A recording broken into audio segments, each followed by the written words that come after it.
नमस्कार। ब्रेक के बाद खबरों में एक बार फिर से आपका स्वागत है। मैं हूं हेमलता और खबरों की शुरुआत करते हैं राजधानी रांची से। कोल्हान के चाईबासा क्षेत्र में नक्सलियों के आईडी ब्लास्ट में शहीद जवान शहीद राजेश कुमार को राजधानी रांची के सीआरपीएफ कैंप में भावभीनी श्रद्धांजलि दी गई। इस मौके पर झारखंड के राज्यपाल और मुख्यमंत्री के अलावा प्रशासनिक अधिकारी भी मौजूद रहे। उन्होंने शहीद जवान के पार्थिव शरीर पर पुष्प चक्र अर्पित कर श्रद्धांजलि दी। इस मौके पर झारखंड के मुख्यमंत्री हेमंत सोरेन ने कहा कि नक्सल ऑपरेशन के दौरान फिर से एक सीआरपीएफ के जवान शहीद हुए हैं। ये सभी के लिए दुख का विषय है। हमारे जवानों ने राज्य को नक्सलवाद से मुक्ति दिलाने के लिए अपने प्राणों की आहुति दी। इनका ये बलिदान बेकार नहीं जाएगा। दुख की इस घड़ी में ईश्वर उनके परिवार वालों को शक्ति दे। नक्सल ऑपरेशन के दौरान फिर से एक सीआरपीएफ जवान आज शहीद हुए हैं। ये तो निश्चित रूप से सभी के लिए दुख का विषय है। हमारे जवानों ने राज्य को नक्सल मुक्ति दिलाने के लिए आज अपनी प्राणों की आहुति दी है। इनका ये बलिदान बेकार नहीं जाएगा। आज इस दुख की घड़ी में इनके परिजनों को ईश्वर शक्ति दे और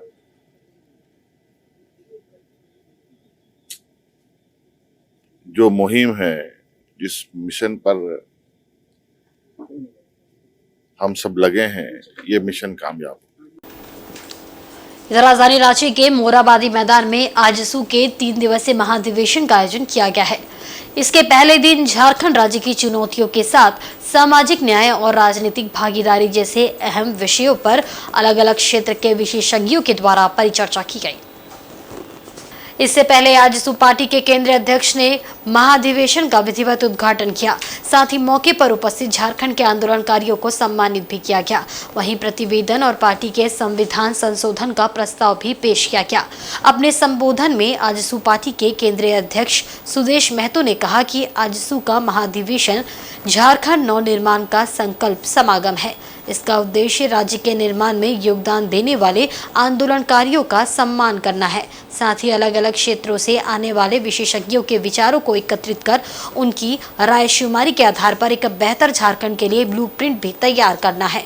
उन्होंने कहा कि प्रदेश में जनमत के आधार पर सरकार बनी तो विकास होना चाहिए। हालांकि वर्तमान में ऐसा नहीं हो रहा है। प्रदेश में वर्तमान प्रतिनिधियों के द्वारा उसे लिस्टिंग करने का काम किया जा रहा है। राज्य के हित में विचारों को संग्रह करने का निर्णय लिया गया है। पार्टी ने अपने बलिदान से राज्य का निर्माण किया है। अगर प्रतिनिधि का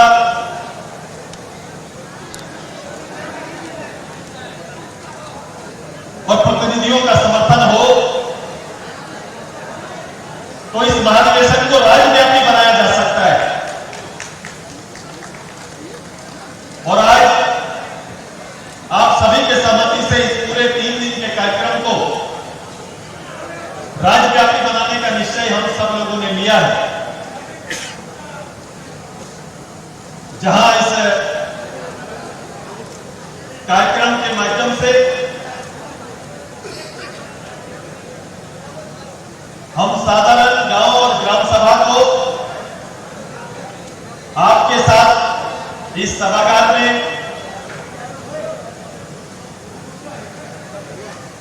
जोड़ेंगे। उनका संवाद यहां आएगा, उनके विचार इस पटल पर आएंगे। उसके साथ साथ इस राज्य से बाहर या फिर देश से बाहर इस राज्य के बारे में सोचने वाले, राज्य का प्रतिनिधित्व बाहर करने वाले, शिक्षा ग्रहण करने वाले, सर्विस करने वाले या दूर से राज्य को निहारने वाले ऐसे चिंतक विषयविदों को इस 3 दिन के पूरे अवधि में अलग अलग विषयों के आधार पर जोड़ने का भी निर्णय हमारा है। हम सभी लोगों ने इस पूरे कार्यक्रम को झारखंड नवनिर्माण संकल्प समागम का नाम किया है।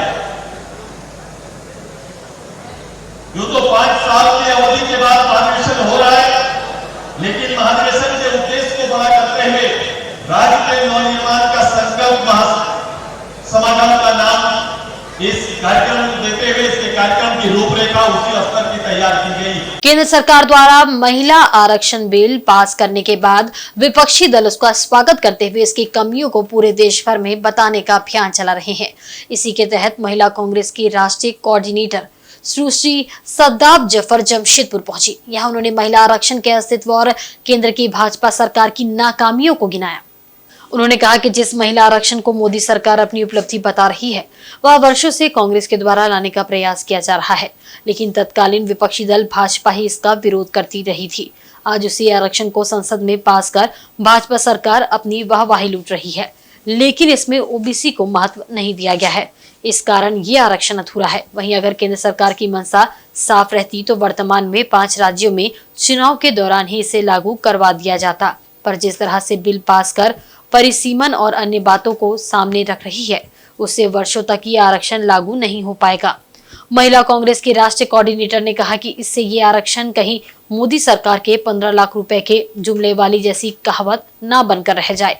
वहीं इन्होंने झारखंड सरकार को ईडी का भय दिखाकर अस्थिर करने के प्रयास के बारे में कहा कि भाजपा की नियति है कि गैर भाजपा सरकार को ईडी से परेशान किया जाए, लेकिन झारखंड की गठबंधन सरकार इससे डरने वाली नहीं है। महिला आरक्षण बिल का जिस तरीके से हम आने का, उसको पारित होने का हम स्वागत करते हैं, लेकिन जिस तरीके से उसको जो है वो जिस तरह से बताया गया है कि पहले सेंसस होगा, सेंसस के बाद परिसीमन होगा, उस हिसाब से ये कई वर्षों की योजना है। और जैसे तमाम जुमले हवा में छोड़े हैं भाजपा ने, उसी तरीके से ये एक और जुमला छोड़ा गया है, सिर्फ इसलिए क्योंकि बौखला गए हैं, डर गए हैं। 2024 जो है वो सत्ता हाथ से जाती मोदी सरकार को नजर आ रही है। जहां तक बात महिला आरक्षण बिल की है, उसका तो इतिहास ये है कि उसकी परिकल्पना जो है वो 33% रिजर्वेशन लाकर पंचायती राज में राजीव गांधी जी ने की थी। उसके ऊपर नरसिम्हा राव जी ने, सोनिया गांधी जी ने, राहुल गांधी जी ने लगातार आवाज उठाई है, उसके ऊपर काम किया है और उसको हमेशा परास्त करने का काम, उसके विरोधी काम जो है हमेशा भाजपा ने किया है। अब जबकि ये बिल पारित हो गया है, हमारा कहना है कि एक तो ये बिल आधा अधूरा है। अनुसूचित जनजाति और जाति के साथ साथ अनुसूचित जाति के साथ साथ ओबीसी को भी जो है वो बराबर से महिलाओं को प्रतिनिधित्व मिलना चाहिए था, जो नहीं दिया गया है। दूसरी बात यह है कि ये जिस तरीके से सेंसस और परिसीमन का इंतजार करवा रहे हैं, तो 9 मन तेल होने के लिए हम इंतजार नहीं करेंगे। हम चाहते हैं और मांग करते हैं कि अगर मंशा होती तो उसको अभी जो 5 राज्यों में चुनाव होने जा रहे हैं उसको तभी जो है वो कर दिया जाता। अगले साल के लोकसभा में जो चुनाव होने जा रहे हैं तभी उसको लागू कर दिया जाता। लेकिन महिला विरोधी बलात्कारियों के समर्थन में काम करने वाली अगर नहीं होती समर्थन में, तो बृजभूषण अभी जेल के पीछे होते और तमाम नेता भी जो उनके ऊपर इल्जाम लगते रहते हैं वो जेल के की सलाखों के पीछे होते। तो ऐसी पार्टी से हम महिलाओं को कोई उम्मीद नहीं है। वो 15 लाख रुपए खाते में आएंगे इस तरह के जुमले की तरह, इसको भी जो है वो हवा में रह जाएगा। इधर जमशेदपुर के सोनारी थाना क्षेत्र में ओला चालक से लूट की घटना को अंजाम देने के मामले का पुलिस ने खुलासा किया है। इस मामले में आरोपी को कार सहित पुलिस ने धर दबोचा है। इसकी जानकारी ग्रामीण सह सिटी एसपी ऋषभ गर्ग ने दी। उन्होंने बताया कि सोनारी परदेसी पाड़ा के रहने वाले हरप्रीत सिंह ने बिष्टुपुर गोपाल मैदान के पास से ओला कार की बुकिंग की। फिर एक अन्य युवक टीएमएच के पास से कार में बैठा, लेकिन थोड़ी दूर जाकर वहां उतर गया। हालांकि हरप्रीत सिंह सोनारी एरोड्राम तक गया और वहां पहुंचकर चालक संदीप को बड़तल्ला छोड़ने को कहा। वहां पहुंचने पर 185 रुपए के बिल के बदले में युवक ने 200 रुपए दिए और 15 रुपए ऑनलाइन के माध्यम से वापस करने को कहा। चालक रुपए वापस कर रहा था, तभी युवक ने धारदार हथियार से उस पर हमला कर दिया और 4000 रुपए समेत कार लूटकर भाग गया। घटना के बाद चालक घायल अवस्था में अपना इलाज कराने एमजीएम अस्पताल पहुंचा। साथ ही घटना की सूचना पुलिस को भी दी। फिर पुलिस ने मोबाइल नंबर के आधार पर आरोपी को सिद्धगोड़ा में ट्रेस किया। इस दौरान आरोपी पुलिस को चकमा देते रहा, लेकिन 5 घंटे के अथक प्रयास के बाद पुलिस ने लूटी हुई कार और रुपए के साथ आरोपी को धर दबोचा। पुलिस के मुताबिक आरोपी अच्छे परिवार के होने के बावजूद नशे का आदी है। वह कुछ दिन पूर्व ही नशा मुक्ति केंद्र से लौटा था। इसी वजह से उसने लूट की घटना को अंजाम दिया था। जी 27 तारीख को एक घटना हुई थी जिसमें हम लोग के यहाँ ओला गाड़ी एक आदमी ने बुक किया था और उसी क्रम में गाड़ी बुक करने के बाद जब वह व्यक्ति जहाँ पे उसका ड्रॉपिंग पॉइंट उसने डाला था वहाँ उतरने लगा तो उसने उस ड्राइवर के ऊपर हमला किया और उसके गले पे उस तरह से वार किया था और उसी के क्रम में उसने उस व्यक्ति का मोबाइल भी छीन लिया, ड्राइवर का मोबाइल छीन लिया था और उसका पर्स भी छीन लिया था। तो उसी के बाद उस व्यक्ति ने घायल अवस्था में जब थोड़ा सा बेहतर लगा तो 28 तारीख को जा करके उसने थाना में कांड दर्ज कराया सोनारी में और तत्पश्चात जो है एक दल का गठन करके थाना प्रभारी के नेतृत्व में हम लोग लगातार छापेमारी करवा रहे थे। उसी क्रम में वह व्यक्ति भी हम लोगों को पकड़ा गया जिसने यह घटना कारित की थी और उसने जिस उस तरह से उस ड्राइवर के ऊपर हमला किया था वो उस तरह भी बरामद किया है। ड्राइवर का वो पर्स जिसको लेकर के वो भागा था वो भी बरामद हुआ है और ड्राइवर का उसने मोबाइल फ़ोन भी छीना था वो भी हम लोग को मिला है। तो आज उसी व्यक्ति को और गाड़ी जो ओला का मतलब वो बेसिकली गाड़ी भी लेके भाग गया था, इसीलिए बड़ी घटना हो गई थी ये कि एक हम लोग का मारुति कौन सा ये सुजुकी ऑल्टो है, मारुति सुजुकी ऑल्टो हम लोग का जो है उसके पास था जिसका नंबर JH05BV7594 था। वो आप लोग को मिल जाएगा, उसमें प्रेस विज्ञप्ति में है वो। तो ये हम लोग को सब कुछ बरामद हुआ है, जो अक्यूज था वो भी पकड़ाया है और अब हम लोग उसको जो है न्यायालय के समक्ष प्रस्तुत करेंगे। ये कारण क्या था? ये व्यक्ति जो है इसका कोई क्रिमिनल हिस्ट्री नहीं है बट अब जिसके लिए जैसे हम लोग विशेष अभियान चलाते रहते हैं और आगे भी चलाएंगे, नशे की वजह से ऐसा किया है। वहीं जमशेदपुर के बागबेड़ा थाना अंतर्गत गड़ाबासा में वर्षों पुराने मंदिर का जीर्णोद्धार करने का झांसा देकर एक व्यक्ति द्वारा घर बना लेने और 25 लाख रुपए जबरन मांग करने का मामला सामने आया है। इसे लेकर पुजारी के परिवार वालों ने एसएसपी से भेंट कर कार्रवाई की मांग की है। मामले को लेकर पुजारी और उसके परिवार वालों ने बताया कि गड़ाभासा गोवर्धन बाबा मंदिर के निकट पूर्वजों का वर्षों पुराना पंचमुखी शिव शंकर मंदिर है जो खस्ताहाल स्थिति में है। उस मंदिर पर सिद्धगोड़ा भुइयाडी के रहने वाले अजय सिंह की नजर पड़ी। उसने पुजारी राजबिहारी चंद्रवंशी से मंदिर के जीर्णोद्धार करने में सहयोग करने की बात कही। उसके झांसे में आकर पुजारी ने हामी भर दी, जिसके बाद अजीत ने मंदिर के बगल में ये कहकर 2 से 3 कमरों का निर्माण करा दिया कि बाहर से पंडितों के आने पर उन्हें ठहरने में सुविधा होगी। लेकिन कुछ दिन बाद ही उसने अपने परिवार को लाकर वहां ठहरा दिया। इसका पुजारी द्वारा विरोध करने पर 25 लाख रुपए देने की मांग करते हुए परिवार पर दबाव दिया जा रहा है। इसके शिकायत करने पर थाना द्वारा कोई कार्रवाई नहीं की जा रही है। इससे पीड़ित पुजारी और उसके परिवार ने एसएसपी से भेंट कर आरोपी के खिलाफ कार्रवाई करते हुए न्याय की गुहार लगाई है। ये मंदिर का जमीन जो बाउंड्री का अंदर पड़ती था उसी का लालच करके अजीत सिंह सटने लगा। सटते सटते ये बोलना शुरू कर दिया कि मंदिर इतना दिन से नहीं बनाए, हमारे पास बहुत नेता लोग हैं, हम डोनेशन लाते हैं, 50 बोरा सीमेंट लाएंगे, रोड लाएंगे, बालू लाएंगे, ईटा लाएंगे, कुछ नहीं लाए। डोनेशन जो मिला 40,000 का ये चंदा कराए वहाँ पर बारीडीह में, वो चंदा चूप से अपने उठाए, उसी चंदा में ले जा करके हमसे साइन कराए कि हम तहसील के लाएंगे, इस पर कॉपी में आपको हम लिखवाते जाएंगे। और ये मंदिर को छोड़ करके 2 रूम तैयार करने लगा, परिजन लोग चिपकने लगा। मंदिर निर्माण हेतु कागज बनवा करके विश्वास जता करके हड़प नीति पर खड़ा हो गया। ये धांधली करके झांसा देते गया, हर चीज का झांसा दे करके। और वो जब तैयार हो गया तो आज भी केवाड़ी नहीं लगा है, बाकी परिवार घुसा करके लड़ाई ठान दिया। तो उनसे संपर्क हुआ कि बच्चा झगड़ा किए। इधर से एक नेता जो है वो लिखे कि रासबिहारी चंद्रवंशी को 24 घंटा का अंदर उपस्थिति, ये बड़ा मोबाइल में देख करके ये अपना जवाबी बात लिखे, नेट में डाल दिए कि ईटा का जवाब पत्थर से घर तक इसी समय से पहुंचना शुरू कर दिए। वो हमारा मंदिर को, धर्म को नाश दिया है, अधर्म को आगे कर दिया है। हमारा मंदिर छोड़ दे, पानी बंद कर दिया है। हमारा वो गोबर नहीं निकलने से जानवर 170-80 हज़ार का जानवर मर गया। और लैटरीन बंद करा दिया है। मंदिर में 4 ठो ईंटा रह करके सारा परिवार बहु बेटी लैटरीन करती है। हिंदू होकर के धर्म को खत्म कर दिया है। वो हमारा खाली कर दे जमीन। ये जाली आदमी है, राजनीति का जाली आदमी है।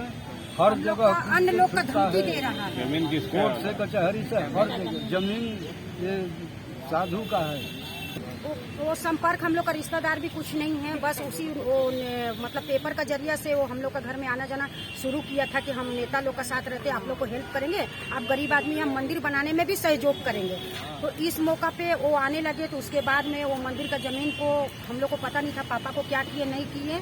इनको बोले कि साधु जी चलिए हम लोग चंदा उंदा मांग करते, बुक छपवाया, बैनर बनवाया और बैनर को ऊपर में लगवा दिया, बोला मंदिर निर्माण।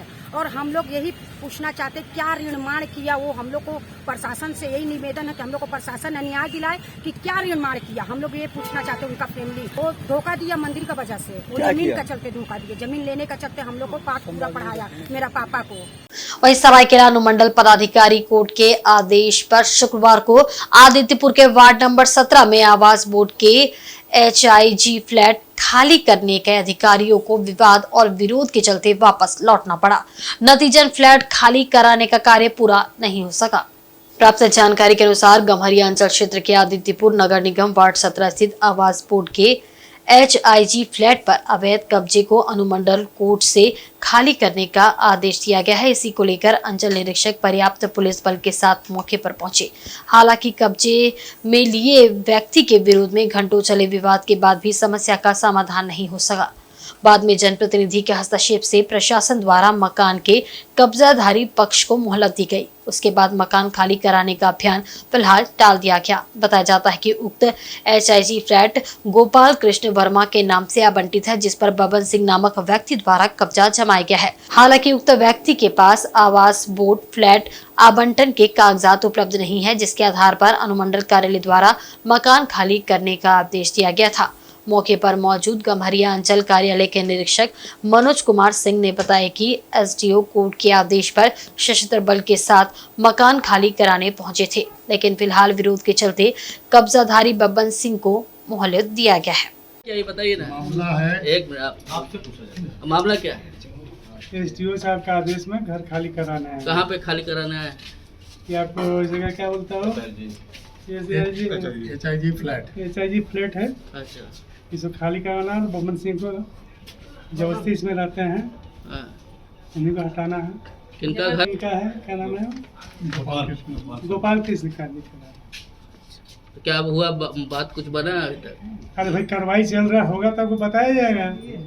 सरायकेला कस्बा जिला के ईचागर प्रखंड क्षेत्र के मिलन चौक स्थित राम मंदिर प्रांगण में झारखंड आंदोलनकारी सह कुकड़ू प्रखंड के 20 सूत्रीय अध्यक्ष स्वर्गीय शक्तिपद महतो का श्रद्धांजलि सभा का आयोजन झारखंड आंदोलनकारी अधिकार समिति कोल्हान द्वारा किया गया। इस अवसर पर उपस्थित लोगों ने 1 मिनट का मौन रखकर उनकी आत्मा की शांति की कामना की। मौके पर मुख्य अतिथि के रूप में जम्मू वरिष्ठ नेता सुखराम हेम्ब्रम, विशिष्ट अतिथि अधिवक्ता महेंद्र कुमार महतो उपस्थित हुए। इस दौरान झामुमो कार्यकर्ताओं व ग्रामीणों ने बारी बारी से स्वर्गीय शक्तिपद महतो के चित्र पर पुष्प अर्पित कर श्रद्धा सुमन अर्पित किया। मालूम हो कि 62 वर्षीय स्वर्गीय शक्तिपद महतो की रविवार को रांची रिम्स में आकस्मिक निधन हो गया था। मौके पर सुखराम हेम्ब्रम ने कहा कि स्वर्गीय शक्तिपद महतो झारखंड आंदोलनकारी रह चुके हैं एवं 20 सूत्रीय अध्यक्ष भी थे। वे एक मृदुभाषी उदार चरित्र के व्यक्ति थे। उन्होंने कहा कि स्वर्गीय महतो क्षेत्र में जनता के साथ हर सुख दुख में बढ़ चढ़कर हिस्सा लेते थे। हमें आज शपथ लेने की जरूरत है कि स्वर्गीय महतो के आदर्श व सिद्धांतों पर चलकर क्षेत्र के हित में काम करेंगे। क्षेत्र में झामुमो संगठन को मजबूत करने की जरूरत है। मौके पर कुकड़ू प्रखंड अध्यक्ष इंद्रजीत महतो, पंचानन पातर, नरेंद्र नाथ गोप सहित सैकड़ों कार्यकर्ता उपस्थित थे।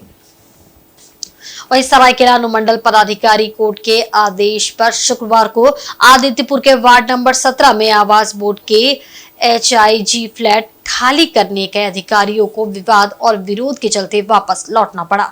नतीजन फ्लैट खाली कराने का कार्य पूरा नहीं हो सका।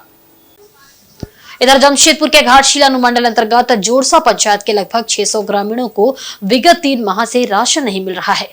PDS दुकानदार पर कार्रवाई एवं ग्रामीणों को राशन उपलब्ध करवाए जाने की मांग को लेकर सैकड़ों ग्रामीणों ने शुक्रवार को जिला मुख्यालय में प्रदर्शन किया। ग्रामीणों के अनुसार तमाम जन वितरण प्रणाली के दुकानदार राशन नहीं देने को लेकर तरह तरह के बहाने बनाते हैं। विगत 3 महीनों से तकरीबन 600 ग्रामीणों को राशन उपलब्ध नहीं करवाया जा रहा है। इससे तमाम ग्रामीण परेशान हैं। इन्होंने जिले के उपायुक्त से मुलाकात कर मांग पत्र सौंपा, साथ ही त्वरित राशन उपलब्ध करवाए जाने की मांग उठाई। पंचायत से आए हैं, बर्तन से आए हैं, तो हम लोग को 2 महीने 3 महीने हो गए, हमें राशन नहीं मिल रहा है।